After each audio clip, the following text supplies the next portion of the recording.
Today on DNVR Buffs Live, we've got our guy Jake Schwantiz coming to you live from Denton, Texas, where he is giving us all of the updates from the Shrine Bowl and the Colorado Buffalo, who is kind of stealing the show. So let's dive right in.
Is he muted or he gave it a try?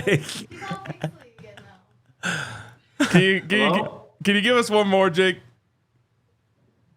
Ball Nation. Let's go. Squat.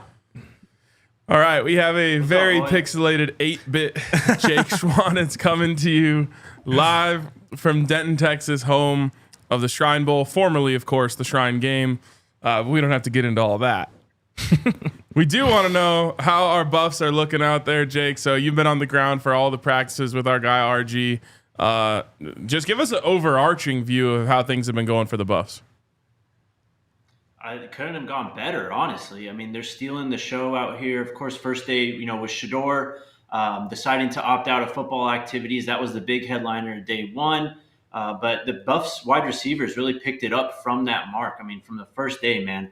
I think they might be the most impressive wide receivers out there. The top 3 wide receivers might all be Colorado Buffaloes. Wow. But, yeah, one guy in particular stealing the show. Defensive guys we'll get to. We haven't seen too much from them yet. But the Colorado Buffaloes' presence is definitely felt out here. Jake, you're down there killing it, my boy, with the coverage, man. It's good to see you, bro. You tweeted something earlier, bro, that made my eyes pop, my ears perk up a little bit, bro. You said at this point, I wouldn't be surprised if Will Sheppard is the first Buff drafted after Shedeur Sanders and Travis Hunter. He's made quite an impression this week, bro. We've seen a couple ridiculous catches from Will over the last couple of days, bro. What have you seen from him, on the ground of what's kind of made him, make such a splash here over the last couple of days down there in Denton? He's just being Will Sheppard, man. I mean, really, after that Baylor game, this season, he had that drop. Coach Prime pulled him aside, said, "You are him," right? I mean, he's just showing that. He's got the size. We all know that, the jump ball ability. But what's really shining is it's the route running. It's just the consistency in the hands. I think that's something we really wanted to see from him coming into the Shrine Bowl, and he's been very sure-handed. I don't think he's really even had a drop. Some tough catches. I mean, the one-handed today that we'll get to, we could probably show, but he had some crazy ones in one-on-ones the last 2 days. And again, I think it's just the size, man. The size profile is what really stands out when it comes to Will, and just the all-around ability. I mean, you go back to games like the UCF game, that touchdown catch over the middle in the end zone, and then the Utah game, right? That 4th down where they threw it up for Will, but he actually won by outrunning the guy along the sideline. Like, the speed from Will Sheppard is deceptive for a big guy, and that's all been on display out here. He just fits the ideal profile, in my opinion, and he's done nothing but increase his draft stock every single day out here. Jake, you mentioned that UCF game, or that Baylor drop, I should say. After that Baylor game where everybody kind of on social media kind of got on him and, maybe talking left about him. benching him? Talking about benching him, yes. After that drop, he had a touchdown catch in 5 of the next 6 games. Sheesh. One of them was a 2-touchdown game. And it seems like from that moment where he was kind of left for dead, left for dirt by a lot of people, a lot of football fans out there, it seems like he kind of changed from that moment. And we're seeing it kind of bleed into this week and whatnot. It seems like his stock is certainly all the way up over the last couple of days here. It's good to see. he's an alpha type, man. I mean, when you're that imposing physically, not just the size, but like I said, with the speed, with the ability, we've seen him, the ball skills to go attack the football wherever it may be. I mean, that's just what's been on display. And it's exactly what football teams in the NFL want, right? I mean, we knew coming into this, LaJohntay and Jimmy kind of had a bit of an uphill battle because of the size, and they've been great too. But Will Sheppard is just showing what he is. He's the complete package, really, at wide receiver, and he's going to be very coveted, I think, these next couple of weeks going into the draft. I love it, man, because we had the conversation, whatever day, Friday maybe, about, or Thursday, about what these guys are going to have to do. And what we said is, Will is so talented. He has all of the size. He has all of the specs.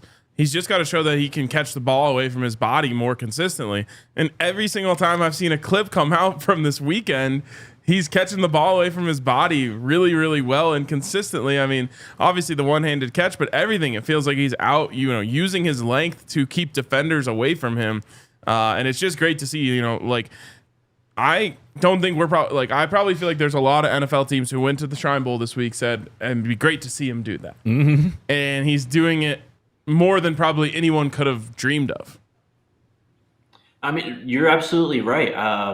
This is a guy who was at best, I think, the third option at times for Colorado. Of course, with Travis, what he does, but LaJohntay really was as advertised. But you take away the Baylor game and some of the early season struggle. Will Sheppard was as advertised for the Buffs this year, and really, you talk about building a wide receiving core, right? You need to have different body types, different styles.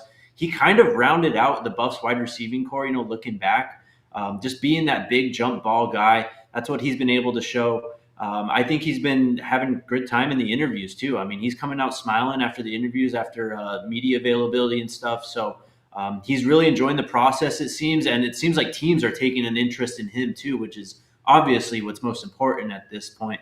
But people forget, right? He was one of the first guys to commit out of the portal last year. How big of an addition that was at the time. It maybe got kind of swept under the rug a bit because, LaJohntay is coming in a bit after. We're seeing Traylon and Cam and all these guys. But do not forget about Will Sheppard. The NFL hasn't forgotten about Will Sheppard, that's for sure. In fact, and I think people do kind of forget, too, that this isn't just a 2024 season, the tape that Will Sheppard has at his disposal. Yeah. He had 2,000 yards, career receiving yards, in the SEC at Vanderbilt. 20-plus touchdowns receiving in the SEC at Vanderbilt before he even came to Colorado and put, 6+ touchdowns, an additional 600 yards, of production on tape, here in Boulder. So there's a lot to work with Will. There's a lot to like. And I agree. This is kind of the week that everybody kind of wanted to see him have, and he's having it, which we all love to see for sure. For sure, man. And there's a while to go in this process, right? This is just one step for them. You got a combine coming up, and then you're going to have this pro day at Colorado is going to be absolutely massive, right? Yeah. But Will Sheppard's going to be another point of emphasis now that teams are going to want to go and visit Boulder, Colorado here next month or in March, whenever this is, to just go check out Will Sheppard. I mean, it's not just going to be Travis and Shedeur that teams are showing up in Boulder for in March. Will Sheppard's going to be up there. And, we haven't talked about him yet, but LaJohntay Wester, man.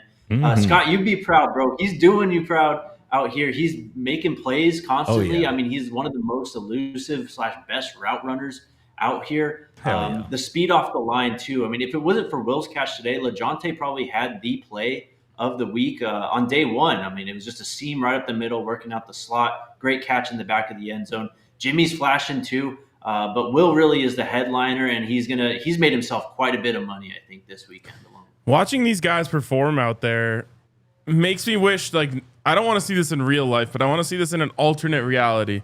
What it would look like if each one of them was the number one receiver for Colorado this year. What numbers could LaJohntay Wester have put up if he was the undoubted number one receiver for Shedeur Sanders? Same thing of Will Sheppard. Same thing of Jimmy Horn. Obviously we got to see it with Travis, but it's the beauty of the offense was that Shedeur can spread it around and he has so many great options. But you could imagine a world where each one of these guys could have put up crazy numbers being the, absolute number one target for a team with a quarterback like Shedeur. Definitely, man. You're just watching. If it was just one of them, if it was just Will out here, he'd probably be the most impressive wide receiver. If it was just LaJohntay, he be the most impressive wide receiver. If it was just Jimmy, I mean, Jimmy had a great day today too. Yeah, probably his best day of the week so far as well. But that speed, these guys are moving at a different speed. LaJohntay and Jimmy in particular, compared to the other wide receivers. And there's some other guys, Ole Miss has a guy out here who's actually made a lot of plays. The tight ends are looking good for the West team as well. But I think really besides Shedeur, the Colorado wide receivers have stolen the show. And you're right. I mean, Will, if he was the number one guy without Travis, without LaJohntay, he would have made a lot of plays and, he would have had a lot more stats, 200 plus yard games, I'm sure. And to Scott's point, I mean, let's not forget where Will came from as well. He was seasoned in the SEC. He was doing this against Georgia. He was doing this against Alabama, some of the best defensive backs in the country. And he's doing it against them out here too. So these guys are up for the challenge. And it's kind of what we've seen just this last year at Colorado practices, right? The intensity picked up a bit just in terms of knowing what's in front of you, knowing what goals are attainable with this team. And you saw that today too, because Coach Prime showed up. And maybe that's why Will went kind of extra crazy today. Well, I want to talk a little bit more about LaJohntay and Jimmy, and then maybe Coach Prime, and obviously the defense. But first, I want to show the people that haven't seen it yet this Will Sheppard catch that kind of stole the show today. Maybe the catch of the whole weekend. Too easy.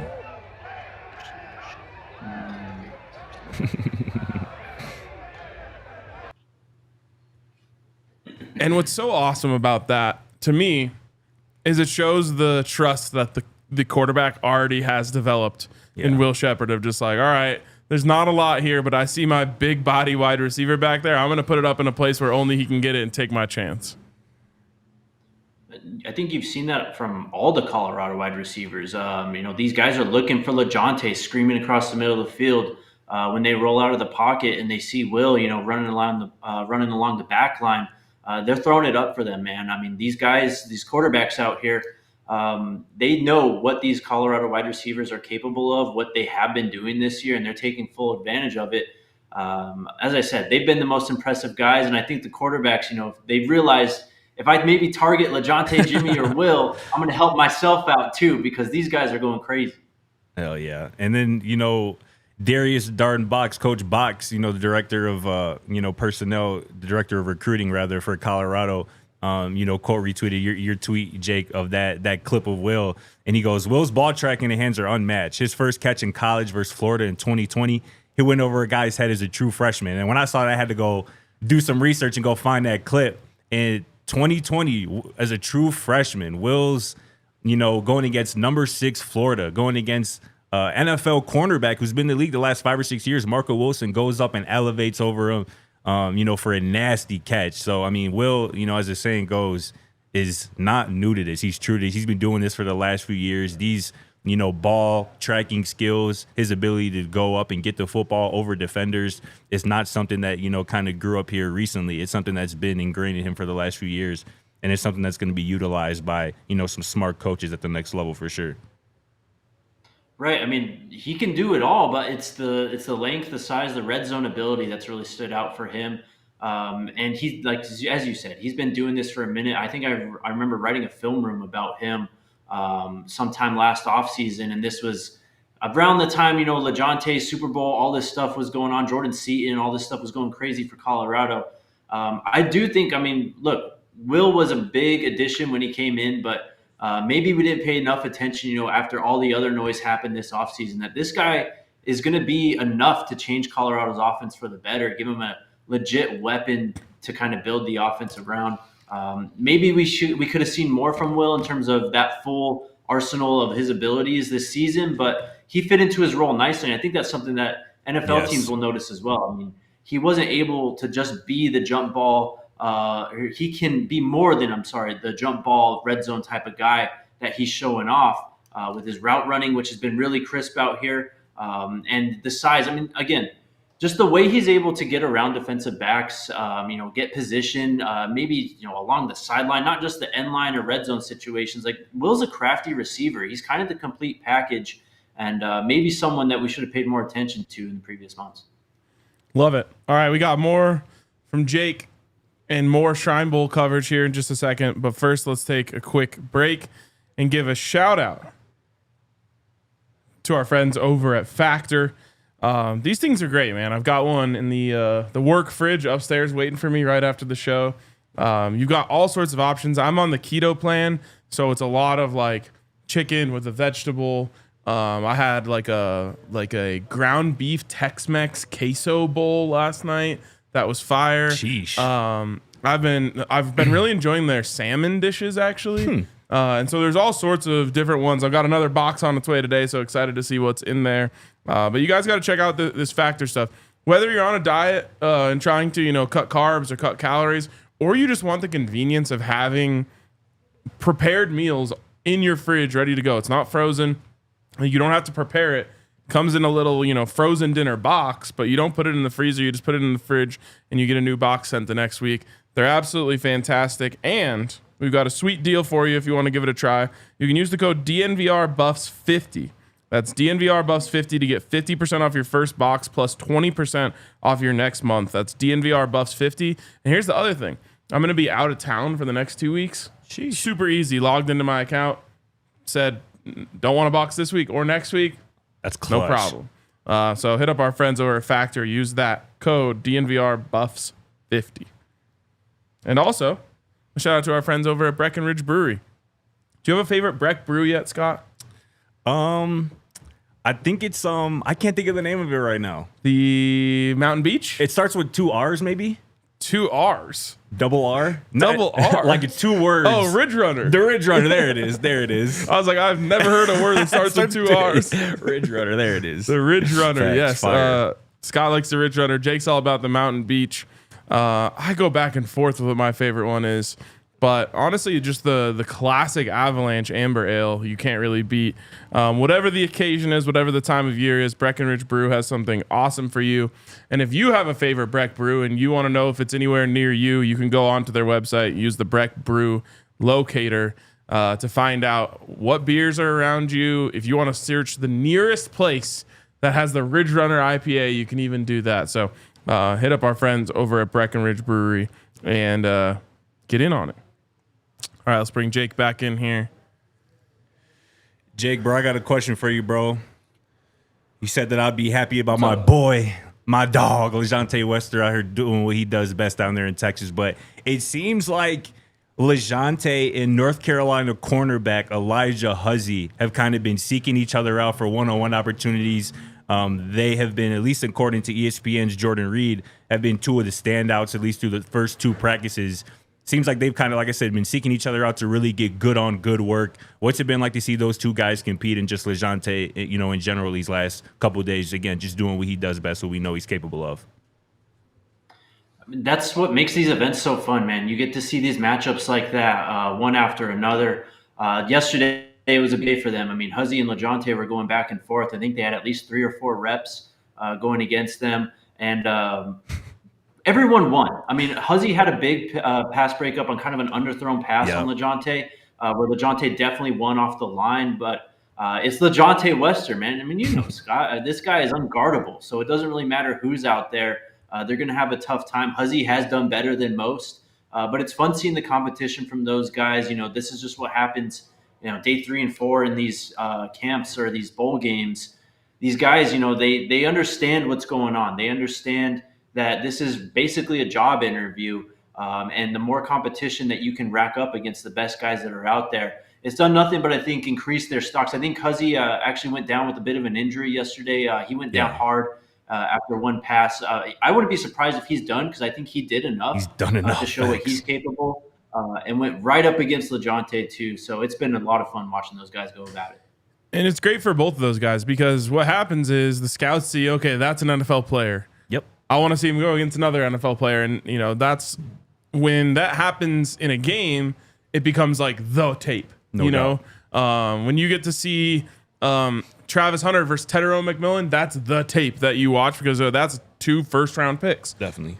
So, for these guys at these all-star games, maybe it's not first-round pick on first-round pick, but you get to see NFL player on NFL player, and it's great for both of them and anyone out there to be able to get those reps and show the scouts. Jake, I've got a question for you, because I've been to these events before and I like going to these things, but it is always funny because you get a little like snippet of what the like media chatter is about teams or guys or coaches or players, and I want to start here, but then go more broad. Like, what was the chatter when it came out that Shedeur wasn't going to practice, and then what have you kind of heard just about the Buffs that are out there?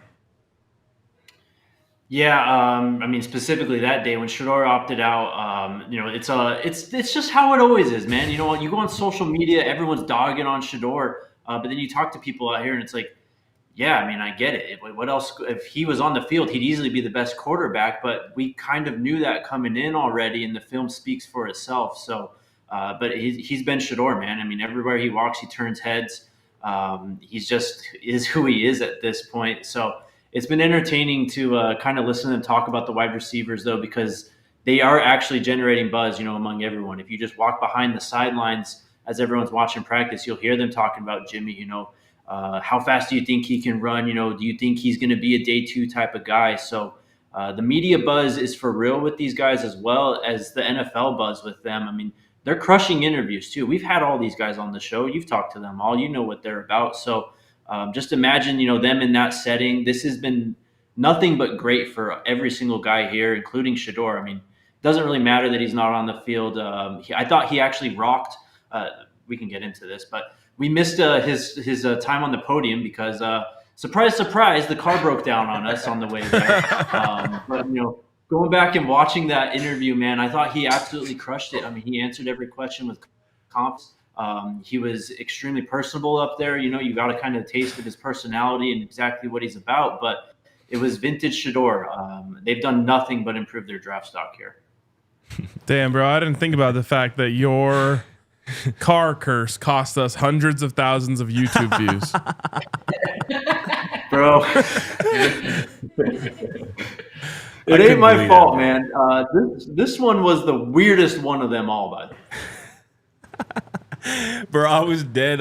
I think Dalvin had quote retweeted it. You posted just you at that. You're like, I think the front of the car is falling off. Like you were just trying to make sense of it too in the moment. Like you didn't even know what you were seeing, and neither did I. I couldn't believe that, bro. It doesn't make sense. Like it was so we were on the freeway. We're driving like over a lake out here. And I mean, it's normal everyday stuff. It's like a transition in the road, like where like the bridge ends and the actual road begins. The truck or the SUV goes over it, and then all of a sudden we just hear a loud bang, and it's just like, oh god, we got to get over. Like we're already in the left lane, so we're trying to get over, trying to find somewhere to pull off. But I don't know what I have to do. I need to go see an exorcist or something, man. This is getting too much. Yeah, bro. Look, I love you, but you're not coming in my car until you get this fixed. You need some sage or something, bro. Blessed or something. But I'll find a shop out here. Jake, bro. Speaking of Shedeur, I know you got a chance to chop it up for a few minutes at least with Shedeur's quarterback coach, Daryl Colbert. At Select QB, who also is the quarterback coach of Cam Ward.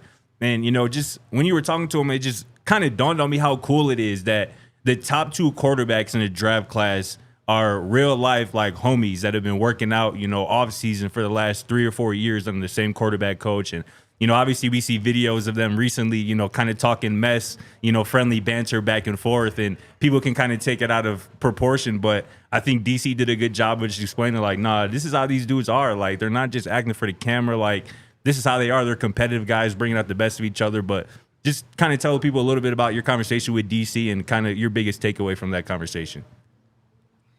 DC is the best, man.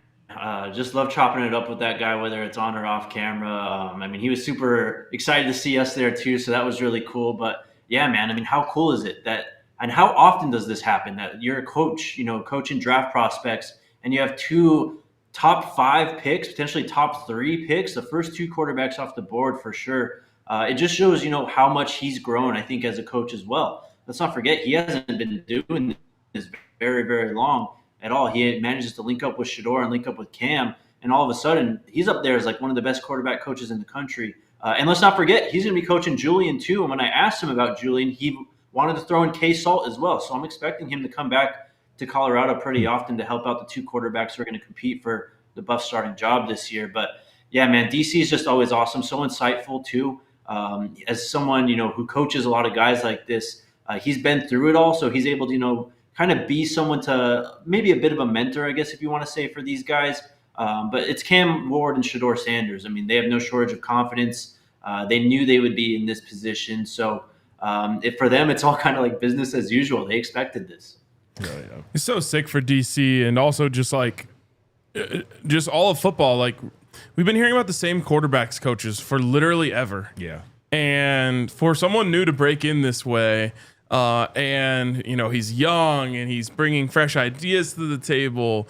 It's just so dope to see, because I think it's rare in football where like someone new just breaks into the scene like this and then just has the top players. Like, maybe you have a 3rd, 4th round pick or something and he goes and performs well and you get some good pub out of it. But like, it is rare to see someone who's relatively new to the business come in and have two guys who are going to be, potentially 1-2 in the draft.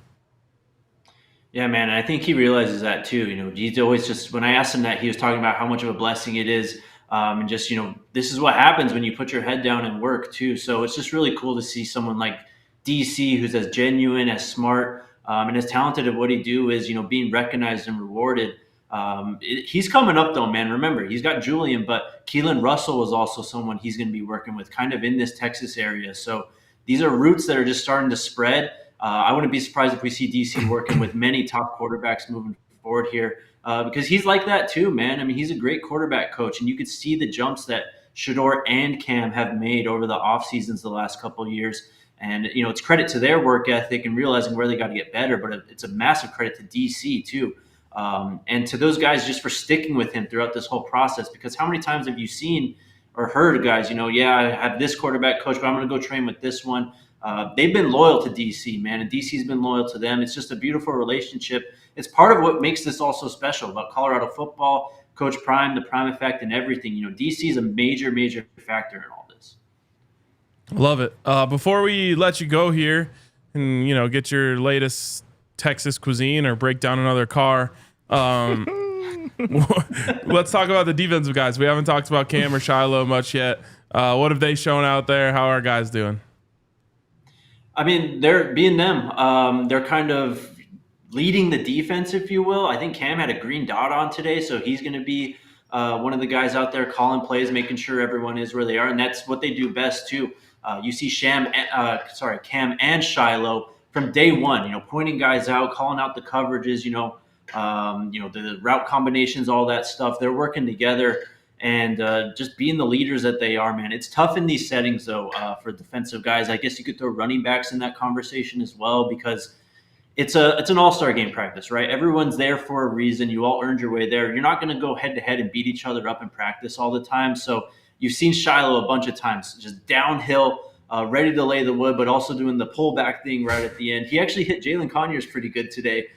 So you could tell Shilo's getting ready for Thursday's game. He really wants to make a statement and lay a hit, so I expect that out of him. But Cam is Cam, man. We interviewed him today. You'll see that up on the YouTube channel here shortly. And I asked him, do you think you've really made an impression on the field? And he said, yeah, but it's the interviews for me. And we all knew that. I mean, Cam's just one of the best guys on the team that we've had the last 2 years. And I think he's really showing that. He's, acting confident.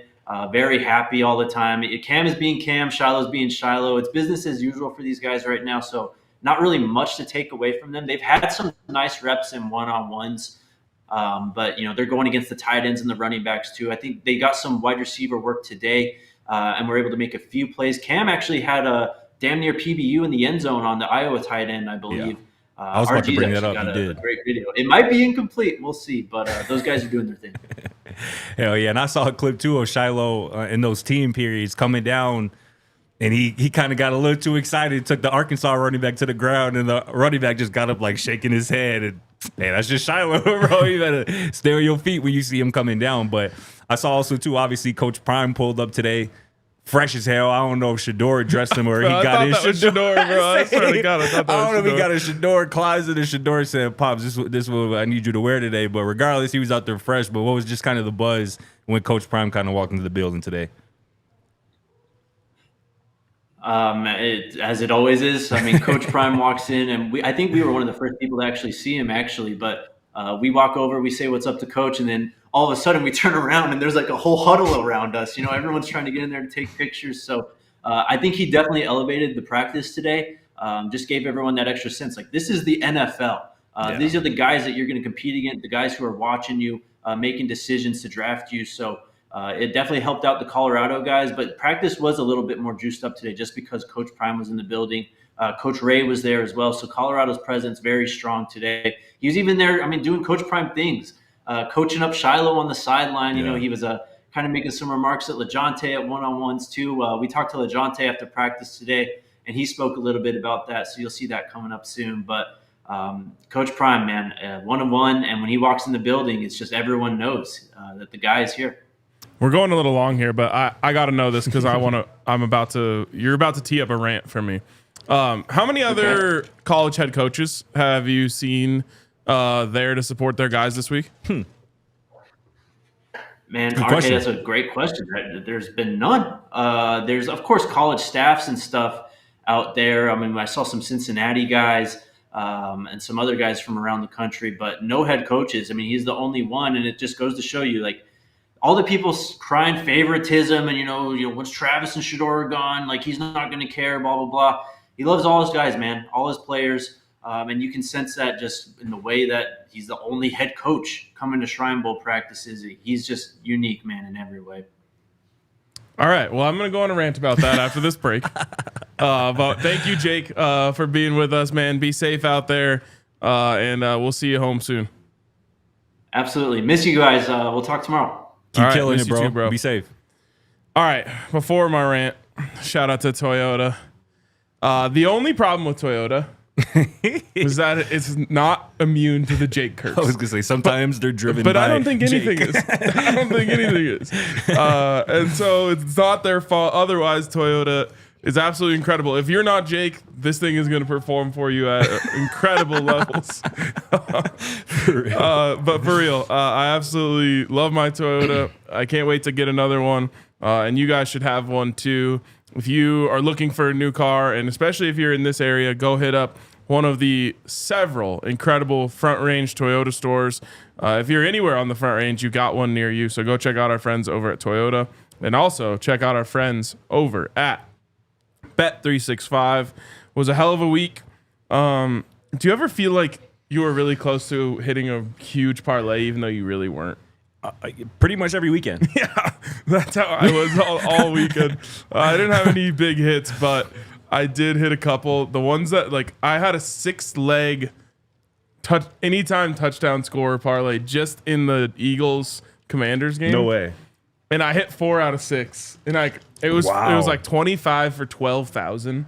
Wow. And I was just like, I feel like I was so close, but I really wasn't. But I'm like, 4 out of 6 isn't bad. I just needed Zach Ertz. And Ertz balled too. I know, and Goddard. Wow. And Ertz balled, and Goddard, they were giving him like goal line end arounds, and I was like, they're trying to do this for me. They're doing everything they can. There were so many points scored too. Like, that would have been the perfect game. Yeah, that would have been the day. Yeah, I know. Wow. But didn't quite get it. But it made my watching the game so much fun. I'm watching with Allie. Obviously, she's a diehard Eagles fan, so stoked for her. But I want to be dialed in, definitely invested in my own way as well. That's what I love about Bet365. There's so many great deals over at Bet365, great odds. But for you and you only, as DNVR listeners, you can go over there and unlock $150 in bonus bets when you bet just $5. Whether you win or you lose, you're going to get $150 in bonus bets. Sign up, use the code DNVR365, deposit $10. Place a bet of $5 or more to get $150 in bonus bets if your bet wins or loses. Whatever the moment, it's never ordinary at Bet365. All right. Rant. So, everyone and their mother loves to talk about how Coach Prime won't make an in-home visit to recruit a player. Mm-hmm. They love that. They love that narrative. They love that. They love to talk about the fact that Deion Sanders hasn't made an in-home visit in years, and Bill Belichick did it on his first week on the job. Yep. Let me ask you this, high school prospective player who is listening to this show potentially. Would you rather a coach come into your living room and, you know, do the whole song and dance with your parents, trying to convince them for you to come that you've seen a million times. And, you know, it's just all a sales pitch. Or would you rather your coach be there for you on the sidelines, showing support when you're trying to make it to the next level? I think I would take the latter. I think I would too. And it's not only this week, because people will say, well, of course he's there. Shiloh's there. Right. He was at the Hula Bowl. Sure was. There was no Shilo or Shedeur or Travis Hunter there. Nope. Actually, Travis did pull up, right? I think I saw he was did. hanging out. Or was it? No, that was Polynesian Bowl. You're right. It was a Polynesian Bowl. Where he's Either like way. a counselor or something. Coach was there to support his players and to, I think, remind everyone like who the Buffs are, what they're about. And to me, the narrative that comes out of the in-home visit things is like, this guy doesn't care enough about you to get on a plane and come see you. Mm-hmm. And that's just simply not true. But he does care enough about these guys to go be there to support them when they're trying to make it to the next level, which is what he's all about in this business. The reason why he's here in the first place is because he wants to help these guys not just get to the NFL, but just elevate their life when football is either over or taking the next step for them. And so you got to throw out everything you've ever said about how, you know, Deion Sanders won't get on a plane for his players. He might not want to get on a plane to go into someone's home because of what he said. You do it once, you got to do it to everyone. You go to one high school, you got to go to all the high schools. Exactly. You know, when he shows up on the block, people are coming, you know, to the door to see what's up. Yeah. But he does show up for his players. Absolutely. And he is willing to travel to support these guys. And I think that means a lot to them. Yeah, the people who kind of spew those narratives about him not doing in-home visits for high school recruits and it being some type of referendum on who he is as a man and as a coach, all that stuff is done in bad faith. Like they're just looking for reasons to undermine this man and his reputation and what he's built, you know, obviously as a man and as a coach. And also, too, I feel like part of the reason, since we're talking about the high school visits thing, I feel like it kind of goes to who he is as a person when we're talking about loyalty. It's like, if I go and visit you as a high school recruit where there are a bunch of other schools trying to woo you, we haven't built that connection just yet. But once, you know, we're able to build that connection and you're in my building, you're a part of my team and I can see your heart and who you are up and close, that's kind of where the support kind of kicks in tenfold, 100%. You know what I'm saying? You don't get, because when Coach Prime is on your side, that's a very good thing, and that's very beneficial to you. But you don't get that just because you're a talented high school football player. Yep. You get that by, you know, showing up and showing commitment to the program, to his vision and whatnot. And that's why you see even guys at the Hula Bowl, I'm not for sure about that roster, but I feel like a handful of those guys were transfers, guys who were just 1 year. Oh, yeah. And you built that. You built that, and you proved to him that, you know, you're being one of them. Exactly, for sure. Justin Mayers being another one. You proved to him that, you know, you deserve kind of what he can add to your life and add to your career. Then that's when he goes 100%, even more so with the support. But again, trying to rag on this man for not doing high school visits in person is just, you're missing the point. You're missing the plot completely. 100%. And the last thing I'll say is just what Neely always says about this is that these guys want to come to Colorado, whether it's an official or an unofficial visit. And I thought of an interesting comp for this recently. Last year at like some convention center, or maybe it was 2 years ago, they did like a Friends interactive exhibit where you could they set it up and they like had the little coffee shop from Friends and they had the apartment and like Allie wanted to go see it. So like they went and saw it. And it's like this, it's because it was like, you know, you got to see like what it was like to film the show. I got you. That's exactly how these guys are because they watch Well Off. A lot of these guys are watching Well Off all the time. So for them, it's like getting to go see the set of their favorite show behind the scenes when they come to Colorado. All for these guys want to see it. They, you know, if they're not watching on YouTube, they're watching on social media.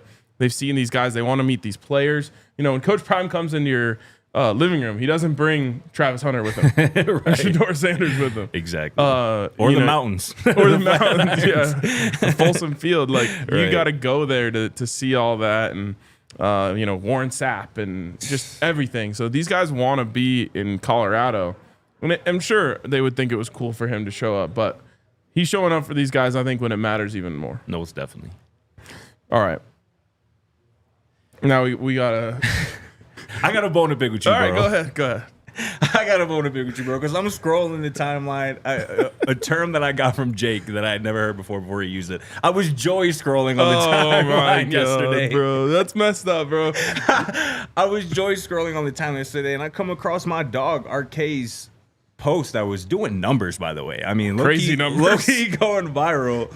And I couldn't believe it. I hit the reply button and I just stared at a blank reply screen for like 10 minutes. I'm like, how do I go about responding to this? But I'm just going to read your tweet. It goes, Josh Allen made an absolutely incredible throw that would have put the Bills in field goal range. And the narrative all offseason is going to be about how he can beat the Chiefs. Brutal. Mm-hmm. And obviously this was in reference to the Buffalo Bills' last offensive play of the AFC Championship game yesterday, where Josh Allen gets immediate pressure, rolls to his right, kind of flings up a Hail Mary type pass to Dalton Kincaid that lands in his arms as he's kind of diving and falls incomplete. Obviously, the Chiefs win. They're headed to their third straight Super Bowl. But your tweet, bro, was just so indicative. Just another example. You're taking something out on me of a problem that you have with someone else. You might be right, bro. You might be right, bro. But the way, and I almost tweeted this last night, but I'm like, I don't want my mentions. I don't want my mentions in ruins tonight. But it's like no player in the NFL gets excuses made for them more than Josh Allen, in my opinion. Like, okay, he's had 4 opportunities now to advance to the Super Bowl. He's had teams that were Super Bowl caliber. For sure. And it seems like every time he falls short, it's somebody else's fault. And we don't typically talk about quarterbacks this way. And I get that the discourse around quarterbacks has kind of been swayed in recent years because we know that it's the ultimate team sport. That's what football is. Yes. But when every quarterback kind of gets... Don't 8 Mile me here and start making all my points before I can make them. But again, when a quarterback, again, has had opportunity after opportunity after opportunity to kind of break through, and whenever he doesn't, it's somebody else's fault. It's Sean McDermott's fault. It's Dalton Kincaid's fault for not making a ridiculous catch on a Hail Mary type of situation. Josh Allen just consistently kind of gets off scot-free, and that's annoying to me, especially when there's the narrative surrounding Lamar Jackson, who's in a similar situation. And I know you're sensitive to that. You don't take an opposite stance for Lamar Jackson, but it just gets frustrating. And again, the 4th year, I thought for sure this year people would be like, all right, Josh Allen, you've had enough opportunities. But yet again, people are still making excuses for the guy. I don't get it, man. All right. So, first of all, I don't think I'm making an excuse for Josh Allen. Okay. I'm just saying it's crazy that it only comes down to the quarterback in the conversations. And this is another thing, too. Let me just real quickly. Yeah. Your tweet came up, it could have been 20 minutes after the game ended. I hadn't seen anybody killing Josh Allen for that game, and it's like you already ran to his defense. I'm not when there was defending him. nobody even attacking him. I'm not defending him, and that's where I think this because I have literally hundreds of people responding to me saying similar things to what you're saying. I'm not even defending Josh Allen. I'm really not. I am complaining about the fact that when we talk about football, an 11-on-11 sport, that literally the quarterback is not even on the field the whole game. We're only able to talk about quarterback versus quarterback. I think it's just so lame and lazy that we can't come up with like better ways to discuss football, especially with the amount of money that some people are getting paid to talk about this game. And then it's just like, well, Josh Allen just can't beat Patrick Mahomes, so he's not there. And it's like, that's not even close to what happened. Like, I just wish we could talk about football in the Bills can't beat the Chiefs. Yeah. What can they do differently to get past them? And to me, Josh Allen playing better is a part of that conversation, although definitely he has played incredibly well in some of these games, not as much yesterday. I just think it's just Josh Allen can't beat the Chiefs is just a lazy way of talking about football. And so that's what my tweet was really about. I didn't even say like unfair or anything. I just said brutal because it is brutal. It's like your guy, like you made, like that throw to me was the level of difficulty to get it into a position where his guy can make a play was really, really impressive. I get that. He didn't make the play. Now it's just about how you can't do it, and that's brutal to me. And I feel the same exact way about Lamar. Sure. Lamar was 10 times easier catch for Mark Andrews than it was for Dalton Kincaid. Right. And the whole offseason narrative about him is, Lamar can't win in the playoffs. And it's like, well, at the very least, he would have got them to overtime if a guy could have caught a ball that came to him from 3 feet away and hit him right in the hand. So my comment was more just about like, damn, that's brutal that it's just the quarterback's fault when it's such a team sport. And I feel like also too, like, it's more of a conversation of quarterback versus quarterback when you're talking about quarterbacks who are seen as the best in the league, which Josh Allen is, Totally. Lamar Jackson obviously is. Like, if this was the Chiefs versus, another, playoff team, a 6 or 7 seed, I don't think we get a quarterback kind of gets crucified in this way. But because, and this is again where maybe my irritants kind of lies, because Josh Allen is kind of put on this pedestal where I don't think he's earned the right to be, especially when you look at his contemporaries, like obviously Patrick Mahomes. Lamar Jackson's about to win his 3rd MVP. Joe Burrow has at least gotten to a Super Bowl, something Josh Allen has never been able to do, although he's been in the playoffs every single year with teams capable of at least appearing in the Super Bowl. And somehow I feel like Josh Allen has kind of been put on this same level as Patrick Mahomes. And for 4 straight years, damn near, Patrick Mahomes has proved that it's clearly a difference between us two. Well, I think there's a clearly difference between Patrick Mahomes and everyone. And no doubt. It's hard for me to admit that as a lifelong Chiefs hater. But like, I think that Josh Allen and Lamar Jackson and Joe Burrow are all going to be in like a little like book club later in life of the guys who couldn't get past Mahomes. Yeah. And, we've seen it in other sports with Michael Jordan or whoever. And it's like, there's going to be eras dominated by one team, one player that other guys just end up being casualties of like, they couldn't get it done. Dan Marino, and so again, I'm not, that might be the first time I've ever said anything about Josh Allen. So it's not like I'm a habitual Josh Allen defender. 100%. But I just think, it's more about the fact that the Chiefs are a dynasty and damn near no one can beat them right now. No doubt. And nobody can. And again, it's levels to this. And again, I get people kind of want Patrick Mahomes to kind of have a commissary, somebody who Manning Brady, you know what I'm saying, and whatnot. And there just isn't one. And I feel like at the same time, every one of these games has been elite. That is fair. And every one of these games has ended the same way. And they have. And that's, that's true. That's why the Chiefs are who they are. And because they do this on a weekly basis. They find ways to win games when other teams don't. Yeah. And it's like, it's the same thing as like somehow, some way, Mark Andrews just can't catch that pass. Somehow, some way, they just get the spot on the 4th down. Yeah. Like, it just, sometimes it's just going your way. And it sucks. I wish anyone else could beat them. Please, Eagles. I know who you're rooting for in a couple weeks. Oh, yeah, for sure. Yeah. It's going to be fun, though. All right. That was good. That was good. I think good stuff, bro. I think the chat had your side, even though you weren't arguing against me. Facts. Well said. All right, let's get to the questions from the people here. What do our people have to say? Shelly comes in and says, do you guys think that our CU players will either be drafted or undrafted free agents? I mean, I think that all of the guys who are at this Shrine Bowl, have a very, very good shot of getting drafted. So do I. And I agree kind of what Jake said earlier too. Like, I feel like Will Sheppard has the potential to kind of be that 3rd receiver drafted. Like, I think LaJohntay Wester is, we know how I feel about LaJohntay Wester. It could definitely easily be him as well, but Will has really done some good work, impressive work this week to, get in front of the eyes of scouts and whatnot. So, but yeah, to the answer to the question, I think, pretty much I expect all these guys to get drafted except for maybe one. I look at LaJohntay, and I just look at all of these teams like the Bills or the Chiefs or the Bengals.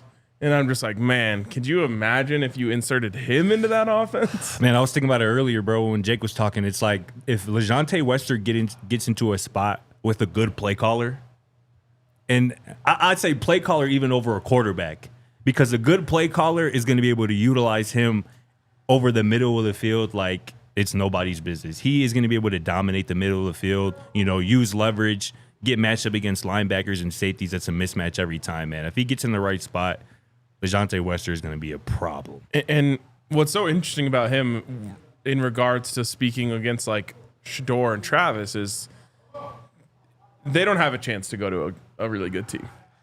You know what I mean? It's not on the table for Shedeur or Travis to go to a really good team. Yeah. It is absolutely on the table for LaJohntay Wester. In fact, every really good team is going to have a chance to draft LaJohntay Wester. And Facts. if one of them get their hands on him, they're going to be very, very happy. 100%, man. All right, what's next?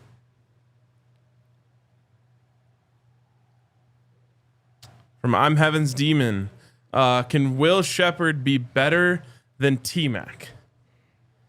Sheesh. It's a loaded question. It is. I mean, I think the NFL is just so weird. It's based on where you end up, and that's what I was going to say. It could come down to fit. Yes, all of that. But I mean, T-Mac is bigger, he's faster, he's stronger, and he's more athletic. So he's certainly, and that's no knock on Will. No. But so he's certainly more well equipped.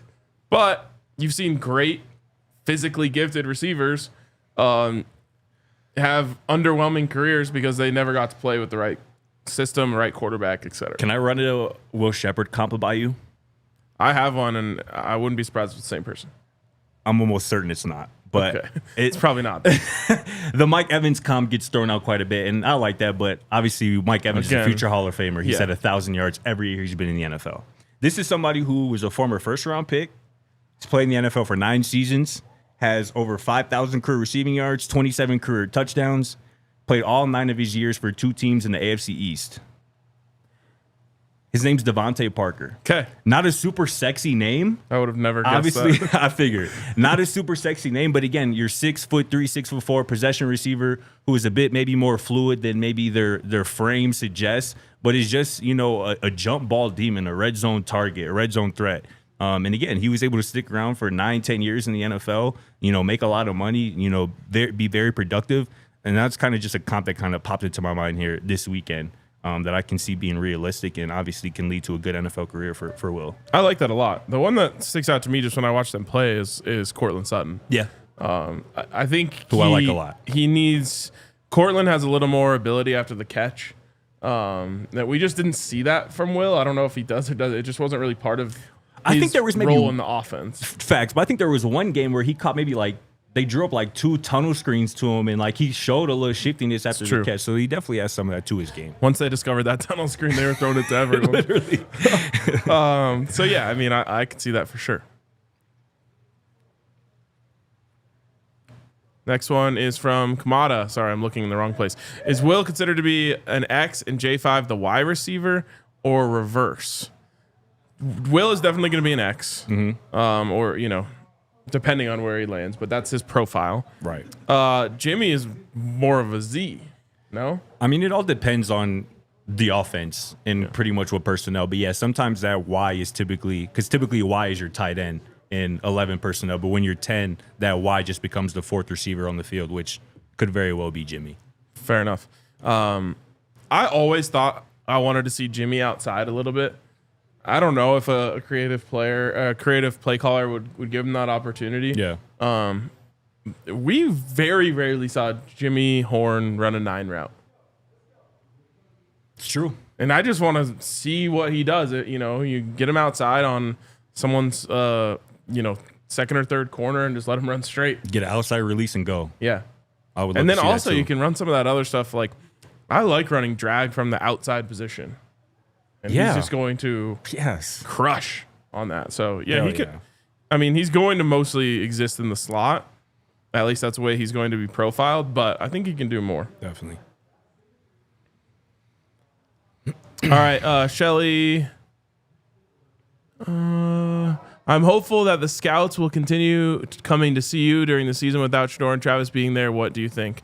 Absolutely. Definitely. Yep. They're going to be there. And there's going to continue to be top tier talent in Boulder, even though they're probably not going to have 2 top 3 picks immediately. Yeah. There's going to be a ton more talent. I mean, people are going to want to come see Jordan Seaton. People are going to, That's what I was going to ask. Caden Salter. Would teams come and see a guy a year in advance, a year before they're draft eligible, like Seaton this year? I think a true so. sophomore? I mean, I'm sure they were looking at him when they were there this year. Right. Yeah. And Definitely just, then. Saying hey, 3 years down the road, there's going to be a top tier left tackle out here. Hell yeah. But there will continue to be scouts. I mean, even pre-prime, there were scouts there often. They have a whole office in the Champion Center. I don't know if it's still used for this, but when it was built, they built a scouts office in the Champion Center for them to be able to go back and review tape of practice after practice. Wow. So yeah, it'll be a big part. Next one, Dave says, who's predicted first? What are the odds? Oh, like first overall pick? Did you see CBS Sports' new mock today? No. First overall, Shedeur Sanders to the Raiders. To the Raiders? To the Raiders. They're trading up to number 1? Trading up. Ooh, I don't think that would happen. To 1 or just Raiders trading up, period? To 1. And then also, especially with at right now, no one expecting the Raiders or no one expecting the Titans to draft Shedeur. You're right. You probably wouldn't trade up to 1 unless you're convinced that the Browns are drafting him at 2. Yeah, in this mock, they got the Browns taking Cam Ward at 2, and they got Milroe going 3rd to the Giants. So top 3 QBs, Travis at 4 to the Patriots. Control, Alt, Delete. Come on, man. That's the latest from CBS Sports today. Come on, man. I do believe that Cam Ward is the favorite to go number 1 overall. Let's see if I can find it right now. Super Bowl. They don't have it up right. Oh, 2025 draft. Cam Ward plus 120 to go number 1 overall. Travis Hunter 175. Abdul Carter plus 265, and then Shedeur at plus 600, and then a unreal drop off to Tet McMillan. Yeah, plus 6,000. 10x the odds. Those are the top 4 players in the draft. If you get any of those 4 guys, I feel like you're ecstatic. Yeah, for sure. Let's see what they have. Jalen Milroe plus 7,500. All right. Next. What do you think about our Buffs, particularly Shilo? I'm assuming that was for Jake since he's been out there. But, I think we got some good insight. So if you missed it, go back to the end of the second segment if you want to hear Jake talk about Shilo. Yeah. 5280 Ivan says, who has the potential to be Coach Prime's next big splash recruit from the high school level? I know there's a couple like 5-star corners that the Buffs have been in on a little bit. Yeah, they just offered a 5-star receiver the other day too, Tristan Keys. They just offered a 4-star linebacker yesterday. But honestly, I feel like I can't remember if it was you or Jake who said it when we were doing fill in the blank on Friday, but I feel like it's going to be a running back. In that 2026 class, I feel like that's the first class that gets like a real big splash of a commit from a 4 or 5-star running back. That's what I would like to see. Well, and each year has had kind of like a path. When Coach Prime first got here, of course, he was going to get the 5-star corner. So he gets Cormani. Next year, they need offensive line help. So he gets the 5-star offensive lineman. The next year, they're losing their quarterback. So he gets the 5-star quarterback. Thanks. And that's why I think kind of next in line would be running back. I could very well see the next one being running back for sure. That's a good point, though. All right. Super chat from East Coast Kev. Who says, FanDuel has Colorado finishing 9th in the Big 12 this year and plus 1,600 odds to win the conference. They have no respect for CU. More money for me. I mean, they never have. By the way, thank you for the super chat, East Coast Kev. But they never have since Coach Ryan has been here. And it has been a profitable venture each and every year. 9th is crazy. I'm guessing he's just basing that their odds are 9th best. But yeah. True. Maybe. That's interesting. Wow. Big 12 is once again going to be a really, really fun football conference. Yes, bro. And I feel like they're like kind of talking about it. I feel like the quarterbacks too. You might not have been on the show. I think it might have been me and Jake earlier last week. But the quarterbacks in this conference, there's low-key some fire at that position here in 2025. Yep. All right. That is going to wrap it up for us today. We made it through another show without Jake. Good stuff, bro. Even though he helped a lot. But, shout out Jake. We did our thing. We will be back on the show very, very soon. Love you guys. Go Buffs. We all silly like the mayor.